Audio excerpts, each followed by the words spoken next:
Everything old is new again.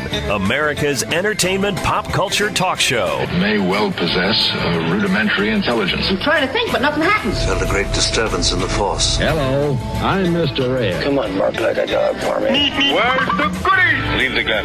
Take the cannoli. I bet you wouldn't have done anything like this if Mom and Dad were here. You filthy criminal. Excuse me while I whip this out. Go ahead.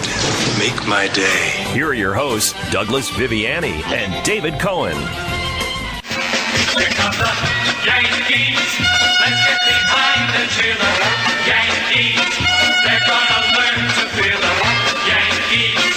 Everyone knows they play to win. Cause they're the New York Yankees. Aha, welcome to Everything Old is New Again. Douglas Viviani with the fanatic himself, David Cohen.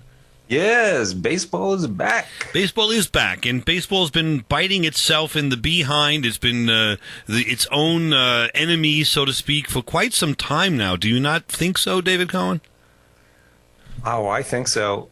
And one thing I'm having trouble getting over is the fact that billionaires and millionaires are fighting over money while we wait for them to get it settled so we can watch baseball again. It's a bit sickening, actually. And I know this is the state of the game, and maybe I'm going to sound like an old-timer. However, when I see now pitchers that pitch 5 and 6 innings and are paid huge dollars and arguing, I'm adding the extra part, and arguing over how much they're getting paid is troublesome to me.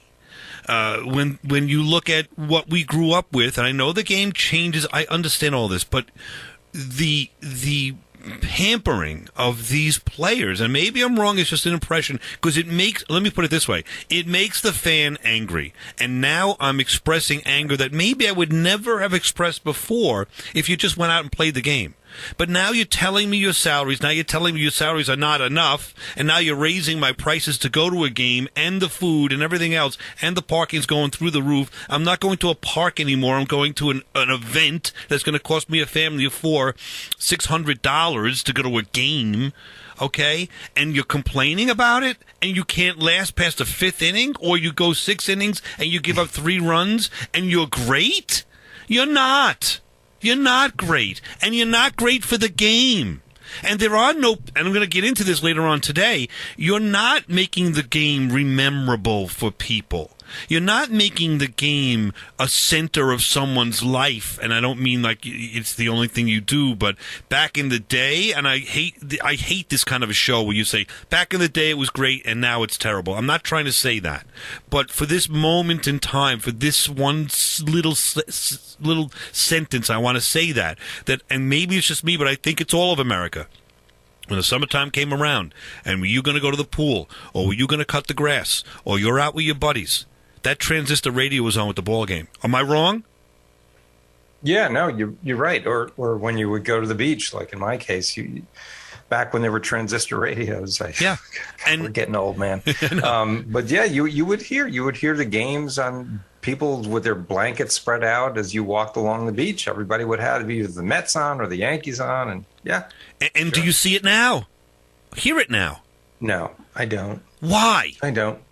Because it's a boring game now. And again, I'm not speaking of someone, look, I'm not griping because he's an old man griping about baseball and I don't like change. I get all that, right? But show me some kids who are really into the game today, and maybe I'll change my mind. I don't know of any. The change has been there's been change.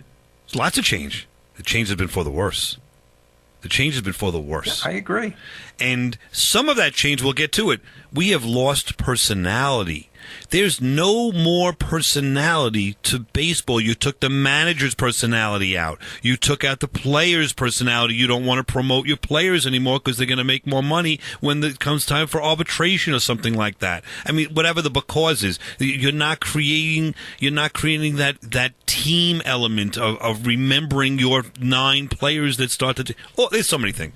They're not promoting this game properly, which is a beautiful game, which is a fun game. But yes, it is also a slow game, and we're in a faster society, so we have a little bit of an issue there that's organic that we can't fight. right?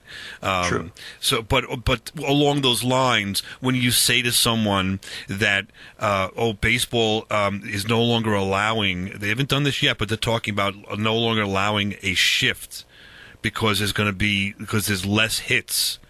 Because a pull hitter, it's not fair to a pull hitter. Baloney. Let the pull hitter learn how to hit to the other field, or the opposite field. Otherwise, he's a 220 hitter. That's okay too. Like, there are solutions to these problems that are organic, that are within the game, and you're changing it artificially. That we're not other. The beauty of baseball is that it hasn't changed the rules that much. Now, there's one big rule that has changed. I'm not so sure I hate it. I'm going to go with an open mind into this one. The DH now is universal, National League and American League. I think I like it. I never liked watching, although I like the strategy on some level of the pitcher hitting, but not enough to say I'd rather see the pitcher hit than, in my world, and it's not going to be this, but in my world, an older player extend his career a little bit as a DH. Because now you got guys that are just DHing straight out. But that's a different story. But you know what I mean? Like, I kind of like it. What do you think of the change now that we're going to see the DH all the time? Well, I was a proponent of the designated hitter back when it was first introduced in the American League. I always thought that the pitchers not being good hitters became like a flaw in the game itself and had to be fixed.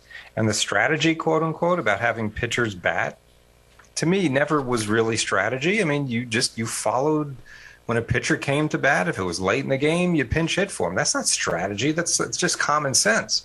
So anyway, the fact that you're eliminating a guy who's batting who just can't hit and just took, to me, a lot of the fun out of the game, I think is better for the games. And it, look, it keeps some guys employed for longer. Like, didn't the Yankees trade one of their outfielders, or he left to become a designated hitter now in the National League, where he might not have found that same job, last year. So I'm for it. All right, I agree too. I do remember back in the day, some pitchers being decent hitters, but it was the rarity, and but it was that strategy of you're going to keep them in, or you're going to take them out. That's gone now because they don't even go 5 innings. So that's it's the 8th inning, he's pitching really well. Do you want to keep him in? It's gone. They ruined it. So do you remember when the pitchers, when they would get on base, they would put their warm-up jackets on when they were on base? They were allowed to wear jackets to keep their arms warm. But do you remember what some of them did? It was so funny. They would put it on the pitching arm, and they wouldn't wear it on the other arm because it was too hot. And they would put the other arm out. Do you remember that? No? They would wear the jacket, and they would button it where the one arm was on in. The base? Yeah, the other arm. The base? Yeah. No, I don't remember that. I remember Steven doing that. But anyway, no, you're exactly right. It was it's a day gone by. You don't need it. Anyway, I don't think we're here to gripe about. No, we want to talk about baseball and enjoy baseball. Let me just ask you about the DH. This is going to be hard. Can you name for me, and this is what has been voted with Major League Baseball itself, I have a list of 10, just for kicks. Can you tell me maybe 3 of the 10 of the best, what is rated the best DHs of all time? Because that's interesting, because it's been around 35 years. You can get into a conversation of any other position on the field. Why can't we talk about best DHs? It's interesting because it's sometimes used as a stopgap. The catcher's Piazza, let's say, would have been a DH, right? He catches 4 games out of 5. There's also a lot of shuffling. Like, an outfielder or first baseman might be a DH one game and then play the field the next game just to, quote unquote, rest them. Right. So that's a tough one. I wouldn't. You know what? I wouldn't even. No. There are 2 in mind that I have 2 that straight out were just DHs for the most of their career. In the top of the list. David Ortiz didn't play the field all that much at all. Great hitter, right? And played a lot. And Edgar Martinez, Seattle. Didn't he play first base a lot, though? Oh, that was Tino Martinez. Yeah, no, this is Edgar Martinez. Edgar. Yeah, that's a good one. Yeah, 2 of them. So, that it's interesting. I can give you stats. I don't want to get bogged down in stats. But they are 2. They talk about Frank Thomas. I remember him playing the field a lot. They talk about Harold Baines and Chili Davis. I remember them playing the field a lot.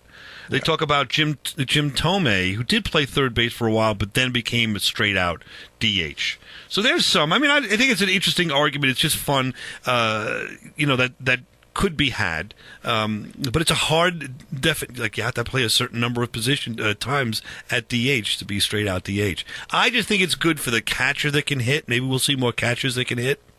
They'll become a little more important because they can catch 5 games out of 7 or 4 games out of 7 and still play. True. Maybe extends their career a little bit. I think Piazza probably would have had a better career if he was in the DH. And then you don't have to have the debate about, whether in the All-Star game or in the World Series, whether you're using the DH or not, or interleague play. Like now it's just uniform rule across the entire league, which should have been done a long time ago. Right. Straight out. I agree. I think it's been around for quite some time, and there's some stats that have developed. We'll come back. We're running out of time here, and maybe we'll pick that up. But also we'll talk about other things, good and bad, about the return of the baseball season here, 2022, and everything old's new again.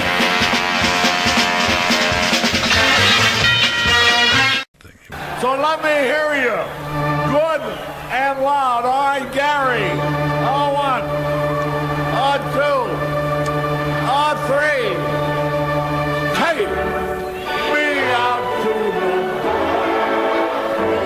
Let's get something going here. Let me hear you. 1,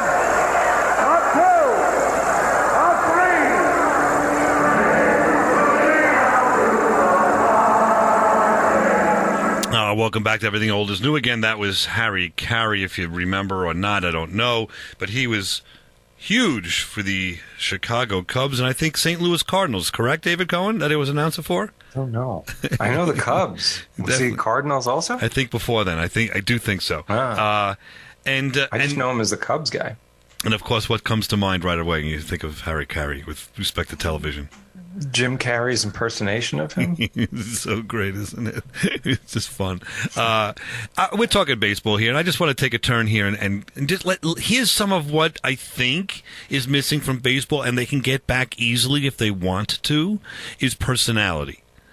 That guy, when you went to that stadium in Chicago, it's a very small point, but it was fun. This guy would do that every single game, or you'd have a guest star, Bill Murray, whoever, would be in the booth and interact with the fans, and everyone would be laughing, and they'd be, what would you say, singing along and kind of jiving to it. Now, sometimes it's just like rote, right? You just hear this kind of recording, and you go, oh, that again, Yeah. I don't know. I think baseball should have some Bill Veeck in them. Remember Bill Veeck? Am I making it? He was the owner of the White Sox, right? And many other teams, but the last owner, his last team that he owned was the White Sox, yes. Was one thing you remember Bill Veeck did, may not be so...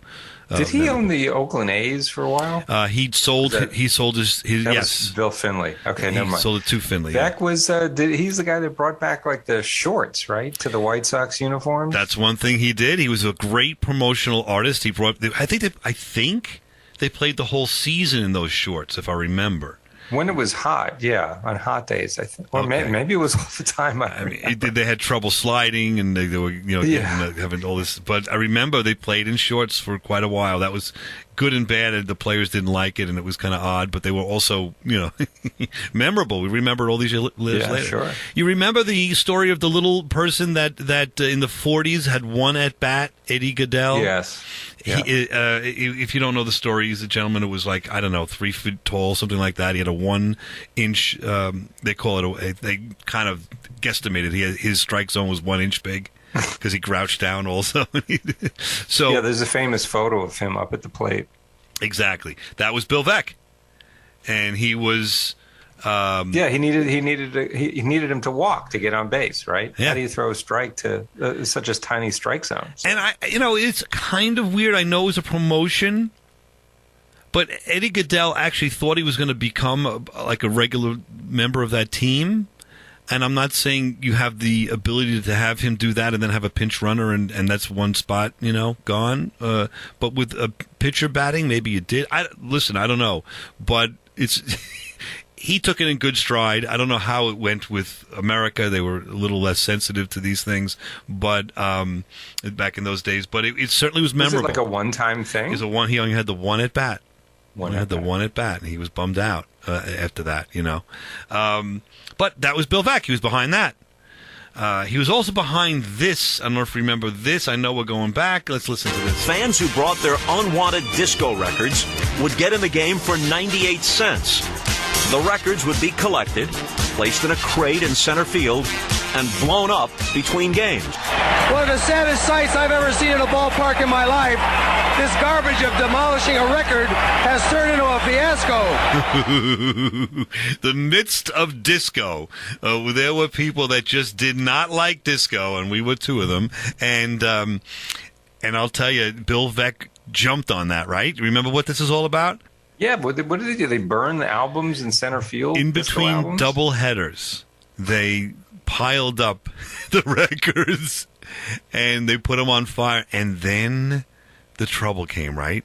The fans started coming over, what do you call it? The turnstile, whatever. They came onto the field. And it was like one of those, I don't know, when you see the Yankees in, 76 when Chambliss hit that homer, and everyone went onto the field. It was like that. Everyone was on the field. There's no control. There's no security. They lost control. It's mayhem. It was chaos. And they took the batting cage and they rolled that around and they destroyed that. Wow. And it was a big fire in the middle of the field. They were throwing the promotion was come to the game doubleheader with a disco record. We will confiscate it from you and we will burn it. And you will get, I think, a third price ticket. And the place sold out. But not everybody gave the tickets. Gave the records out. Like they started throwing them, as frisbees and stuff like that in the middle of the first game. It's such a bad idea. And then forget that. Then the fire on the field. What are you doing? There's a fire on the field of a pile of records, and people they're all riled up, and for some reason it became a very important thing for these fans to hate disco that bad that they had to storm the field. Right. But all I'm trying to say is that there was a lot of stuff going on with Bill Veeck and many others, and not all were bad. There was some really cool, good promotions that we'll get into that I think are fun that can come back. Do you remember? And I don't know if they do this anymore. This would be cool. When you in Baltimore caught a foul ball, what did you get? Do you remember this? Do you know what this is? No, I don't. Oh, man, this went to the 80s.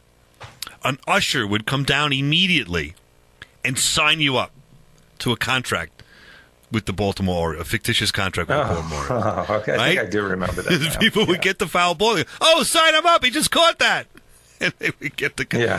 Come on, man. That's the greatest. That's amazing stuff. All right. How about 76 is when the Chicago Cubs wore the shorts, by the way.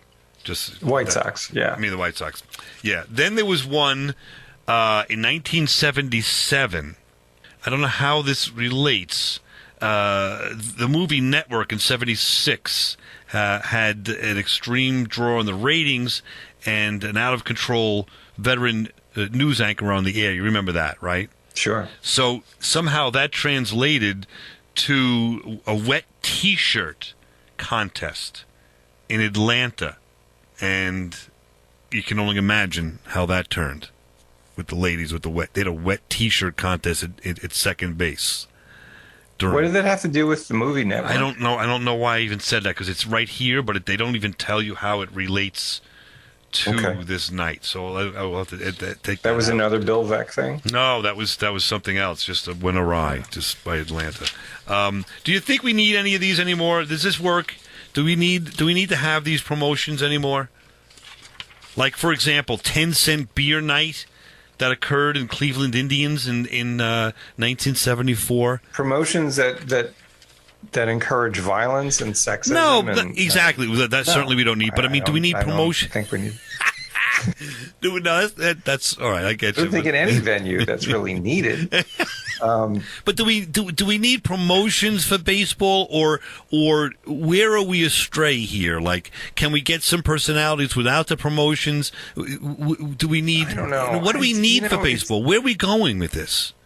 Like, what's baseball for the future?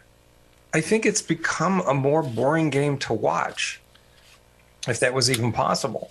And yeah. And I think that how do you artificially promote something that no one's really interested in to begin with, other than, really hardcore baseball fans? And there are, I'm sure that there's that is not going to change. But I think to attract like new fans and keep the casual viewers interested, I think the things that are being taught now in the game, I think are making the game itself even less interesting to watch. And I think that's the problem. So you can throw some promotions out there to help, but that's just sort of putting a Band-Aid on it. I agree, because I've got a list here, and I'll just summarize it. There are promotions for every team: bobbleheads and thunder sticks and ice cream. In a but that's also not new, right? Right, but none of that's really. I mean, none of that's really important. None of that's going to help. Like you're saying, it's the game itself that's having the trouble. And, like, for example, and I don't think they care, everyone wants to hit the home run, because I guess that's what they're getting paid for. I understand that. But that then also leads to, like, a plethora of strikeouts, and 100 strikeouts are okay. So it's either a home run or a strikeout. Now we're strikeout every time up. Yeah, so now we're really down to, like, that really is boring. Because even the home run now is boring. Like I'm just looking for the home run. What happened to the single? What happened to the? I know. All right. Well, what happened to the double steal? What happened to the hit and run? What happened to the bunt? What happened to the steal itself? I think the guy that led the majors in steals was like 28 last year. Yeah. Like what? Yeah. Like what? It's just a different game, and the pitching changes every other inning. It's just right. Right. That's what the game's evolved into right now, and to me, it's just not really as enjoyable as it used to be. I agree. Do you think there's any way out? Or do you think, I mean, it's dollars and one cents. Thing you said before I think was interesting. Like if you don't change the rules, so like this whole shift thing that they've had for many years, I really think that one team is going to figure out that you just hit against the shift, and once that team becomes successful, then that may lead to changes in how the game is taught and the sabermetrics and all that stuff. Then suddenly teams won't put the shift on anymore. And maybe that'll affect whether the mentality of trying to hit a home run every time, because now that you don't have a shift, you don't have to worry about hitting a home run. Now you can maybe hit it the opposite way. So I think the short answer is that it'll happen, but I think it's not happening soon enough. Yeah, I agree. And you got to translate it. You got to pay the same big bucks for the home run hitter to the guy that hits for average, let's say, with doubles and singles, right? Otherwise, it's not going to happen. That's all they want is the big money, which I don't blame them. We'll be back on Everything Gold. See you again.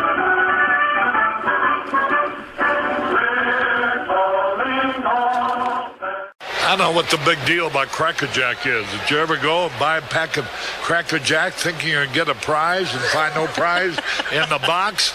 That might not sound important to some people, but when you're a little kid, especially from humble origin, and they cheat you out of a prize, it's hard to think in laudatory terms of the product.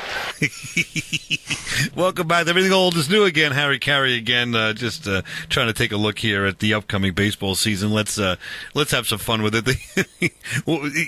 Baseball. See, that's the thing.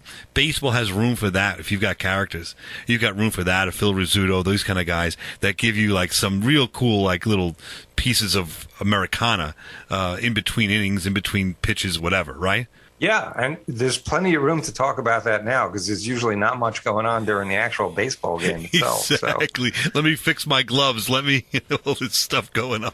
This malarkey. Let me tell you something. Let me change pitchers again. Exactly. And talk about the game being slow and whatever and changing.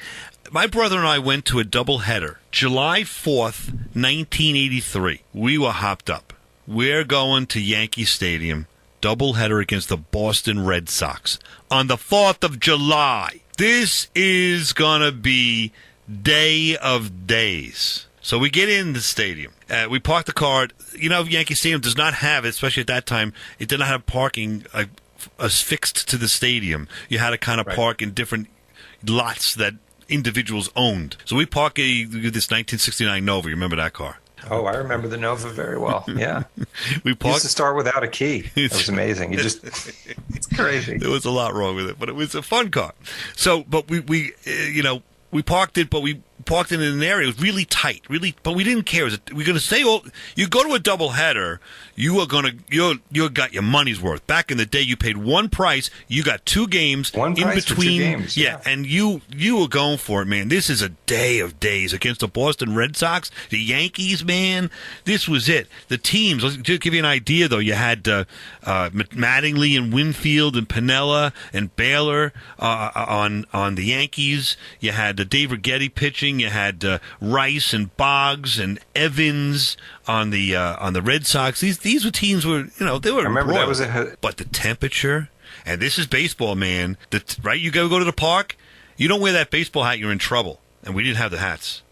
We didn't think about it. That temperature can be brutal in the middle of July. It was like 98. So you were right out in the sun? We had bleacher seats. You ever go to the bleachers at Yankee Stadium? I know you have. Sure. Back in the day, a lot of characters. I'm sure the bleacher seats everywhere are characters. And by the way, that's why I love about it, and baseball games, and sports in general. It's a cross-section. I know this sounds pie in the sky, but it's a cross-section of America, of the population, and everyone has something in common. They want the Yankees to win. So you're all buddies together. Doesn't matter. Like you order the beer, right? 2 beers for you and your brother, and the beer guy. You're in the middle of the seats, right? In New York, which seems to be like an adversarial place, at least in some people's minds, right? People will pass their beer down, 4 beers, Sure. people down to you. You pass your $20 bill back the other way. Guys passing the change back to you. You want to give them $2 change. You put the change. People are changing stuff. Right. No problem. No arguments. No nonsense. No one's spilling your beer. No one's drinking your beer. No one say they're not going to. Right? I mean, it's camaraderie. It's cool. Yeah, agreed. Right? It's a fun. It's fun. Everybody. It is, and that's what life should be. We have all something fun together. And we're sitting next to a guy. I've never seen this in my life, because people sometimes, they can't afford and I can't always afford the sausage for $37 and the you know what I mean, and the drinks for the beer for $15 for a beer, right? It's crazy. So some people, they bring their own stuff. So we're sitting next to a guy who brings his own hot dog. You ever see this? People bring their own food. They sneak the food in. This is back in the 70s. Not a hot dog. That's weird. Literally, guys eating a hot dog. He's How could it like ice cold? Ice cold in tinfoil. He takes it out. He's eating a hot dog. And then he's got. I cannot lie to you about this, and I cannot imagine this happen. I remember this so clearly in my mind. I see this fella, and he's biting into something. I think he's biting. He brought an apple into the stadium. That's amazing. He's chewing into an onion. The man is chewing into an onion. Don't know why. Don't know how. But okay. Anyway, so we're in that environment, but it's getting hot. We go through the first game. I have a grand old time. It's fun, and we're but it's hot. By the way, what is when you go to the ball game? What is your go-to with respect to food? Do you have something that you always want to get? Something like your thing? Usually it's a hot dog. All right. Okay. All right. I don't bring them. I buy them there. But yeah.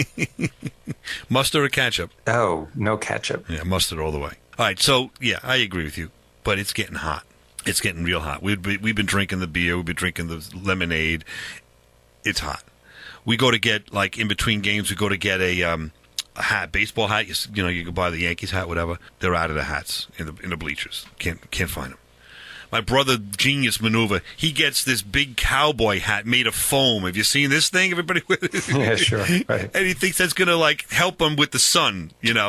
The foam is more right. Is more. What would you say? Hotter than without the hat. So he's sweating he can't take it. He's sweating. And we got a pool at home. And we're thinking to ourselves, it is so hot. We just saw one game. We're watching Righetti starts pitching, and the game's going okay. But it's just... This is the second game. The second game. It's just so stinking hot that... And I'll never forget this as long as we live. It's time to just... Let's cut bait. I know we wanted to stay for the 5 hours, for the 2 games for the price of one. We had a great time with the fans you're talking and the fans. You're in the stands and the fans. I mean, in the bleachers. You're literally talking to the right fielders, right? Have you done this? As the right fielders come out in between innings. Right. Jackson wasn't there, but there were days when we would talk to Reggie Jackson. He'd look to you and he'd interact. It's another thing I'm not sure they do now. I guess they do. But the bleachers is a whole other thing. We had a great time. Mm-hmm. So anyway, I'll make it short. We leave the stadium. We said, you know what, it's too much. We cannot get a breath. The bleachers there's no overhang, nothing. So we go to the parking lot, and our car, the Chevy Nova, is so in close to the cars next to us. We couldn't get it out, and the cars behind us, we couldn't get it out. And this is the Bronx. We're a little bit a little bit nervous. We're Long Island guys. We don't know what to do here now. And we see three big behemoths coming our way. Some guys coming our way, walking our way. Like, all right, I don't know what to think, but we're skinny little, guys, and at the time anyway, we were kind of intimidated. What are we going to do? Typical thing for a ball game. Typical thing. Hey, guys, how you doing? Yankees, how they making out? Blah, Righetti's pitching well, doing okay, but we got to leave early. It's just so hot. And they go, oh, you can't get, what's the matter? You can't get out of the car? Well, we can't get out. Literally, these three guys in the middle of the Bronx pick up, I'm not kidding, all five of us, they go, okay, we'll help you out. We pick up the car next to us and move it. I never forget it. And then they pick up the car on the other side and move it. It was so close in because it was a private place. They just packed in everybody they possibly could, especially behind us, If there was nobody behind us, we could have got out, no problem. So we thank the guys. We give them our tickets, stub. Back in the day, if you left the stadium but you had your stub, you can get back in with your stub. So we gave the 2 tickets to these guys. They thanked us. We high-fived these big behemoth guys, neighborhood guys. But they just lucked out. They did a nice turn for us. We do a nice turn for them. They go in. At least 2 of the 3 of them go into the game, right? We go home. We're on the way home. We listen to the radio. Righetti's pitching up a storm. And then we get home, and we dive into that pool. And we're hopped up because... So why not? It's a baseball game. We were at the game. The game's still on. We came home. We're in the pool. Why not, man? Everything's perfect. All's well with the world, except for this. This is what we find out. Standing all over the stadium. This is how it ends for us. 41,077 on this 4th of July. 75. 41,075. Breaking ball swung on and missed. Strike 2. A ball and 2 strikes. We're not there. We left. We left the stadium. Righetti circles around the mound, steps back up on top. It's too hot for us. Don't tell me he doesn't know it. We couldn't put up with it. There's never been a pitcher that did it that did not know it was coming. We're in the pool. A ball and 2 strikes. The count to Wade Boggs. Plants the left foot on the slab. Looks down to Weidiger. Hiding the ball behind the left hip. Glenn Hoffman is at second base. 2 outs in the top of the 9th inning. And stop swimming. And I got to listen to this. Here we go. On the threshold of making history here at Yankee Stadium. What do you mean, history? What do you mean? He sets the kick and the pitch. He struck him out! Righetti has pitched a no-hitter! Dave Righetti has pitched a no-hitter! He strikes out Boggs for the final out of the ball game. Isn't that great? You guys walked out on Righetti's no-hitter. Isn't that good? You have never... Go ahead. I just want to finish the thought. You have never have such mixed emotions in your life when you leave a game and you're swimming in the pool and you're so high because everything's going great, and you turn on the radio and you hear that. You literally are rooting against the no-hitter for the first time in your life because you don't want to have missed. We missed history. We missed history. Missed history. Yeah. Go ahead. I'm sorry. I cut you off. The thing about Righetti was, for listeners who don't even know what we're talking about, he was a Yankee pitcher, but he was a reliever for many years, and they got hurt. A lot of their starters were hurt. So Righetti volunteered to start, which back then was like not done very often at all. So he was basically a new to the starting pitching game. So the fact that he threw a no-hitter just added to the mystique and the history behind what happened that day. And you guys were not there. Yeah. We'll be back. Everything old is new again. We'll continue. Hopefully the other guys saw it. They did. Meet the Mets. This is Everything Old is New Again, America's entertainment pop culture talk show with Douglas Viviani and David Cohen. He poked feebly at balls he formerly would have smashed out of the ballpark. Sorrowfully, the Sultan of Swat realized that the time had come to quit. It was a relief to drop the Braves uniform on the bench, for in his heart, Babe Ruth had never stopped being a Yankee. Welcome back. Everything Old is New Again. I've never stopped being a fan. Problem was that particular day when Dave Righetti pitched the no-hitter, my brother and I left the stadium early because it was hot, and it was hot. And we were swimming in the pool. It was the first time in my life I ever rooted against the Yankees because I just didn't want to be part of history that way. And we were talking off the air, David Cohen, for Christmas a couple years back. I opened up a present for my brother. What is it? I open this up. It's a picture. And he's got, sometimes they frame these pictures, these great sports moments. It's Dave Righetti celebrating his no-hitter. His no-hitter. On July 4th, 1983. And, it was never spoken about since that day till the Christmas present. It was so funny. Wow. Anyway, so we never spoke about that ever again, and an unspoken scar, if you will, on our fandom. What is your one of your regrets in life, I guess? But there are worse things, I guess. Almost. It goes on, but it's just like Babe Ruth, played a little bit of a season for the Boston Braves, and it was over at some point. He wants to, forget about that. Do you move on? I don't know. I want to go back to DH for a moment, just for a second. Do you feel that the DH would have extended the career of anyone, and or does it extend the career now? Because when it came out, you remember, it was for the older players, and right? And we have people that specialize in DH now. Do you feel that it extends players' careers now, and or is there a player that you would have liked to have seen become a DH to extend his career? I think it extends players' careers. Yeah, if you can't play the outfield anymore, you're getting on years, or third base or first base, which are, kind of grueling positions. Yeah, if there was no DH, they would probably be out of baseball because where else are you going to play? Do you think it would have extended the career of like a Mickey Mantle or a Joe DiMaggio or a Ralph Kiner, that kind of stuff? I mean, Mantle probably, but he was kind of banged up.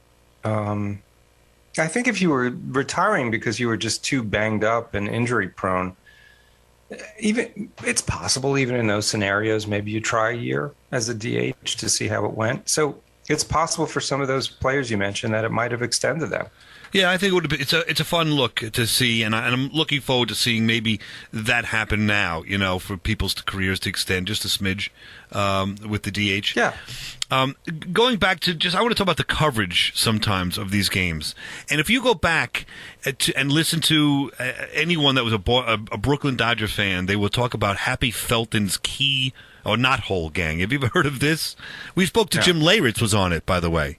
Remember Jim Leyritz said he was on this Knot Hole Gang show, and they talked about him, and he wanted to be a shortstop, and they said, I think maybe it wasn't the Knot Hole Gang, it was one of those kind of shows. I think it was Johnny Bench said to him, why don't you catch? Remember that interview? Yes, I do.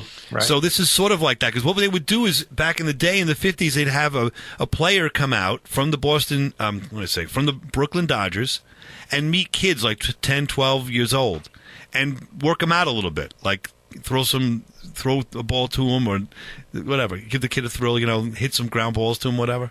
I'm going to play something here. Tell me, I guess you'll know who the voice is, but it's not what you expect the voice of Jackie Robinson to be. But here's Jackie Robinson at this on this show, and I think it's pretty cool. They could do some of these things locally. They feel like it. Maybe this would help a little bit with the kids. I don't know. Many, many times on our Knot Hole Gang, and always gracious and always glad to have you here. Our boys are from St. Bernadette's Parish, the Little League. Introduce yourself, fellas. Hi, Jack. Louis Matarino. Hi, Louis. Nice meeting you. They all have questions, so come on, you start off, Louis. Jack, my question is, I'd like to know who gives the signal on a pitch out. On the pitch out, the catcher gives the signal. Yes, they have to get together all the time, the catcher and the pitcher. And you, as an infielder, will note the catcher will always have a sign and tell you exactly when their pitch out is coming, so you'll know what base to cover and everything else. Right? Okay. You all got to work together. Run out there, Louis. Jackie's going to give you a good workout now. Here we go. Louis Manarino, 11 years old. Keep your eye on it. Stay right down on it now, Louis. Stay right down on it. Attaboy. That had to be such a kick for Louis Matarino and all these guys. They would come up with a specific question to ask too. I think, and they all had the questions. They'd ask one question, they get an answer, and they go out and field a couple of balls. Maybe they were prompted, but still. That's cute. And the way they talk, that kid, that little Louis Manarino, his affectation, he was talking like, I don't know, like he was a 45-year-old truck driver or something, right? It was so funny. Right. It's so great. I mean, I don't know. I think a little more interaction with the kids and whatever. Yeah, with kids. Good idea. That's always a good thing to do, sure. So that's pregame. How about after the game? I know you weren't a Met fan, but this is a famous show, right? You remember Kiner's Corner? Kiner's Corner, yeah. He had Dave Kingman on one. And a single by Mookie Wilson. That's what he would do. A single by Frank Tavares. You'd recap Joel the game. Youngblood hit by a pitch ball, and this is Dave Kingman at the plate. Looked like a slider. Yeah, it's a curveball, Ralph. The same pitch he threw me the first time, and I don't know, believe it or not, I was out in front of the ball, and my right hand even came off the bat a little bit, but I wasn't even thinking home run. I was, state of mind I've been in lately, I just trying to make contact is all, and I was able to get it out, get it up in the air, and hopefully just for a sacrifice fly, but fortunately it went out of the park. I mean, all or nothing Dave Kingman, right? But he was a huge player for the Mets when he played with them. He was their big star. Dave Kingman, yeah. I think one year, talk about strikeout or nothing. Or home run. That was him. I mean, I guess in today's world, he'd be a cornerstone of a team. The poster child for today's baseball. Yeah. Yeah, and he hit like 52 homers one year for the Mets, and he got like something like 82 RBIs. There was nobody on base, and struck out like 800 times. Yeah, and I was gonna say his batting average was like 231. You know, so it's like a real odd kind of a player. But that kind of corner was cool. After every show, you would hear from a player. I don't know. I'm not familiar. Are there any? I don't think so. I think it's it's the basic. They go to the press conference, right? Right. They go to the live press conference. The manager's there, maybe one or two of the players that played a big role in the game. Yeah. I don't know. I'm just trying to search for some way to become a little bit more user friendly, more like personalized, right? Yeah. Yeah. On your local station, like we used to watch, it's Channel 11 for the Yankees, Channel 9 for the Mets. You would, you'd watch as a kid. I don't know, whatever. You'd watch that whole game, and you'd watch, Kiner's Corner afterwards. You couldn't get enough. I don't know. And then you go to the TSS Mall, and there's Dave Kingman. I remember this distinctly. Really? Kingman came, and man, was he mobbed. He was cornered at some point because they didn't have it planned out right, and they had literally a table between, and his back was to the wall, and there was a little alcove in the wall, a strange little like alcove for like, I don't know, like a pipe or something, whatever, and he was kind of stuck, and security wasn't there right, and the crowd of kids, the place, it had to be hundreds of kids, and he was he had a look at his face. He's kind of frightened because he was. But I mean, but that was the vivacity of it. That was the. You tell me. I guess I don't know if a player he was kind of a star, but let's think of a player that's on the Yankees that's kind of like that. I mean, like a middling player comes to a TSS Mall and it's announced that he's going to sign autographs. Are you getting a huge crowd or not? I don't know what would happen. You tell me. Do you think? I don't know. I don't. Do they even do that anymore? Who's the catcher that I know it's a good question that they just traded? Sanchez, is that his name? Gary Sanchez. Yeah. That's kind of analogous. He's kind of an all or nothing kind of a guy. Maybe not as popular, but if there was an announcement that before he was traded he was going to a mall, would there be a mob scene? I would think so. Okay. I would think, and maybe that's why they don't do it. Well, I would hope so. I'm just trying to figure out what's happening with the guy. I don't know the answers. I'm just trying to figure it out. Are the personalities lost? Is it? But I think what we're all going back to is, let me ask you a personal question. Do you watch baseball, let's just say the way you did, let's just go back to when you were 18. In other words, when you were 18, did you sit and watch basically the whole game? Even if you're having dinner or whatever also? Did you have it on? Yeah, I watched it a lot more than I do now. But with that said, if your team is really good, like I'm a Yankee fan, so in the late 90s, I was watching as much as I did when I was a kid. So because it was such a good team to watch and so much fun to watch. Okay. So I think part of it is a function of whether your team is good, right? But that's the way it's always been, Yes and no. Okay, because when I was growing up, I'm a big Yankee fan, but I also did like them. I didn't discriminate when I was younger, and I used to watch whatever game was on, and I would watch, all through. I don't know why. Maybe it was just me. But to me, that's a rarity now to watch the game from beginning to end. I was going to finish that by saying exactly what you're saying. Now, I almost don't watch any innings. almost nothing now. No. And so I'm kind of upset about that in a way, and I don't know I'm just searching. I don't know the answer to the question. However, I still do enjoy going to see the game in person. That and I'll stay. Of course, I'll stay for the whole game. I don't leave early. Correct. Because it's hot out. Because it could be hot out, and if there's a no-hitter, I'd rather miss it, honestly, than to sit through it. So I can only imagine that it was like maybe the fourth or fifth inning, and we noticed it, but we figured, so what? They'll get a hit. Like we didn't, And I there's no defense. I'm trying to come up with something. I mean, I know. Listen, if you're out in the blazing sun and it's 90 degrees in the middle of summer and there's no shade and there's no protection, that's tough. But remember, second game of a doubleheader, we had been there 3 hours. It wasn't like we weren't there. That's true. 3.5. Still. All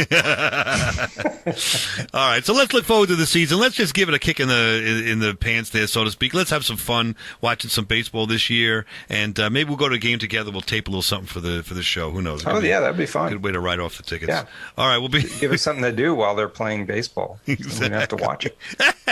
All right, we'll be back next week. Hello, we'll be back next week. Enjoy all good things on Everything Old is New Again.